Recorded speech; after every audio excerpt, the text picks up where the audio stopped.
Essa exposição tem como título A Noite dos Clarões, Ecos do Surrealismo e Outras Cosmologias. É um título longo. A Noite dos Clarões é um pequeno fragmento contido no primeiro manifesto surrealista que nos dá notícia de algo muito importante para o surrealismo, que é o trânsito entre a lógica do sonho e a lógica da vigília, entre aquilo que acontece enquanto a gente está dormindo, enquanto a gente está sonhando, e aquilo que acontece enquanto a gente está acordado. É quase como a proposta realmente de uma continuidade, né? De uma interseção, de um embreamento entre a noite e o dia, entendendo que se a gente leva a sério o que acontece nos sonhos, provavelmente a gente entende que o que acontece enquanto a gente está acordado pode ser abordado de uma outra maneira.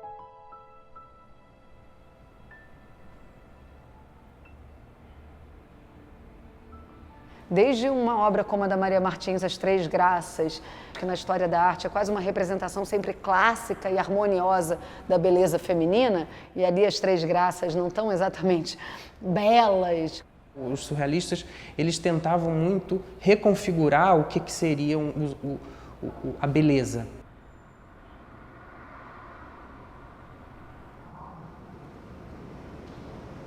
A relação entre erotismo e morte foi muito trabalhada por um surrealista dissidente chamado Georges Bataille. Ele falava que a experiência do erotismo era parecida de alguma forma com a da morte. Somos seres descontínuos por natureza. Nascemos sós e morremos sós. Entretanto, algumas coisas ao longo da vida podem nos dar uma sensação, mesmo que breve, de continuidade. A experiência erótica seria algo assim. E a descontinuidade tem a ver com a morte.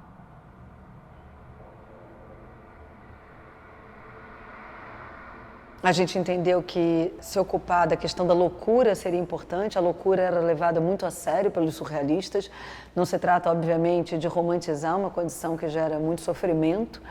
Entretanto, de entender, eu acho que a loucura pode ser entendida como o outro da racionalidade, né? Então aqui a gente tem artistas que de diferentes modos foram atravessados por essa experiência do delírio, da loucura, né? Então artistas como Darcílio Lima, ele foi levado pela doutora Anísia da Silveira para frequentar as aulas do Ivan Serpa no Museu de Arte Moderna do Rio de Janeiro.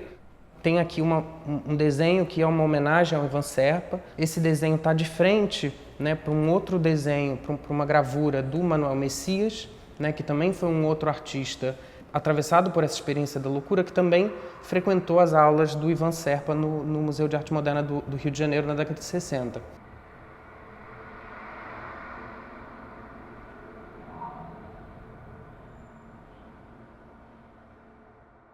Os sonhos são parte fundamental para o surrealismo, né? É bonito que ele é aberto, esse núcleo, na verdade, com essa obra do Tunga que está atrás da gente, mas tem ali um momento que eu considero fundamental, que são as fotografias, as fotomontagens do Atos Bulcão. Muitos surrealistas trabalharam com a colagem, né? Então, o Atos Bulcão, mesmo que ele estivesse ali na década de 50 no Brasil, ele estava dialogando com essa herança surrealista. E o Tunga gostava de dizer, né, que o ateliê dele era a rede, né?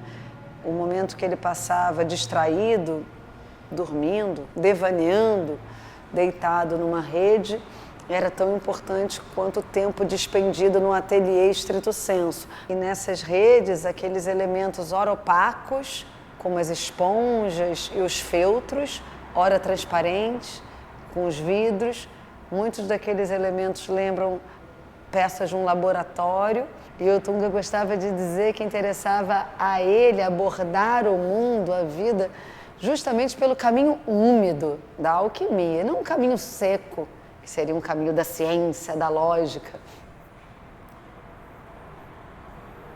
Foi muito interessante poder botar a Rayana Raio, que é uma artista nascida em 1989, que está produzindo hoje em Pernambuco, em diálogo franco com essa herança surrealista, o modo dela, ao lado do Cícero Dias, que estava produzindo há 100 anos atrás, na mesma Pernambuco, obviamente em contato com o surrealismo que estava acontecendo ali naquele momento.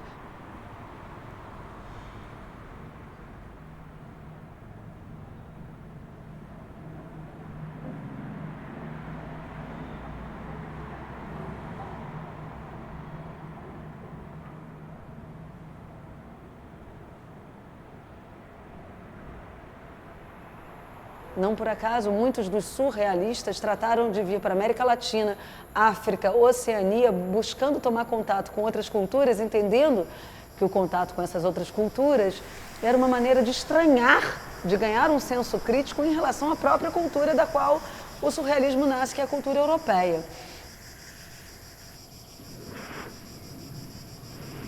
Cosmologias são modos de estruturar a realidade corrente.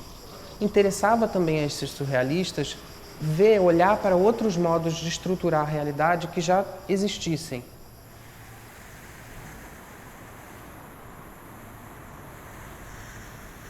A questão da alteridade, da relação com a diferença também é importante nessa sala. Não por acaso a gente colocou aquela bela pintura do Caribé, de 1944 ali, que mistura orixás com santos católicos, o mundano e o sagrado. Tem as fabulações da Amazônia na obra do Hélio Melo, né, esse grande artista do Acre. Com a Maria Lira Marques, né, do Vale do Jequitinhonha. A gente está falando de artistas que lidam com outros modos de se relacionar com a natureza, né? Eu acho que é interessante pensar que uma exposição como essa, se você olha com um pouco mais de atenção, talvez ela traga questões importantes para a gente pensar o tempo presente, né? Nunca a humanidade dispôs de tantas possibilidades tecnológicas para mudar para melhor a vida do ser humano no planeta. Entretanto, é uma mesma época que parece testemunhar uma espécie de deserto de imaginação para entender o que fazer, quais os destinos a gente pode dar para que essas tecnologias de fato se voltem a nosso favor.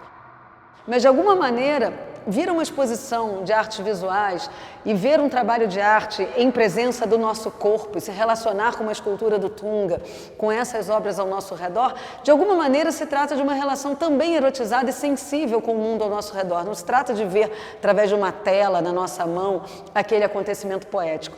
Então, de alguma maneira, quando a gente resgata a importância do erotismo, a gente está talvez falando de uma situação muito urgente do nosso tempo presente. Sem sonho, impossível.